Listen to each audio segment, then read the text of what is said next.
നെവിനെ പോലെ കട്ടും മോഷ്ടിച്ചും സ്ത്രീകളെ മാത്രം തിരഞ്ഞു പിടിച്ച് ടാർഗറ്റ് ചെയ്ത് അഗ്രസീവായിക്കൊണ്ട് അനീഷ് ഇതുവരെ പെരുമാറിയിട്ടില്ല. അനുവിനെ പോലെ കരച്ചിൽ നാടകവും കള്ളത്തരവും കാണിച്ച് സിമ്പതി ട്രാക്ക് പിടിക്കാനും അദ്ദേഹം ശ്രമിച്ചിട്ടില്ല. ഡേ 1 തൊട്ടുള്ള അനീഷ് എന്ന വ്യക്തിയുടെ യാത്രയിൽ വെറും മുടന്തൻ ന്യായങ്ങൾ നിരത്തി അയാളെ നെഗറ്റീവ് അടിക്കാൻ മാത്രമേ ഹേറ്റേഴ്സിന് പോലും ഇതുവരെ സാധിച്ചിട്ടുള്ളൂ എന്നതാണ് സത്യം.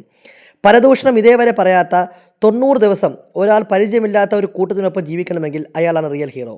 ഹൗസിനുള്ളിൽ ഒരു മോഷണം നടന്നാൽ പലരും പരസ്പരം പഴിചാടുന്നത് നമ്മൾ കണ്ടു കാണും.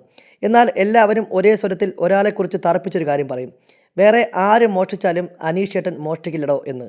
അതാണ് മനുഷ്യൻ, അതാവണം മനുഷ്യൻ. വേറെ ആര് ജയിച്ചാലും ഈ സാധു മനുഷ്യൻ ഈ സീസൺ വിജയിക്കാൻ പാടില്ല എന്ന് നേർച്ച വയ്ക്കുന്ന ചിലരെ ഒരു കാര്യം ഓർമ്മപ്പെടുത്തുന്നു.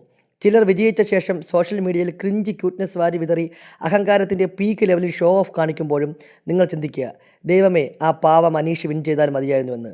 സമയം വൈകിയിട്ടില്ല. സത്യത്തിനൊപ്പവും ന്യായത്തിനൊപ്പവും നല്ലൊരു മനുഷ്യനൊപ്പവും ആവട്ടെ നിങ്ങളുടെ പിന്തുണ.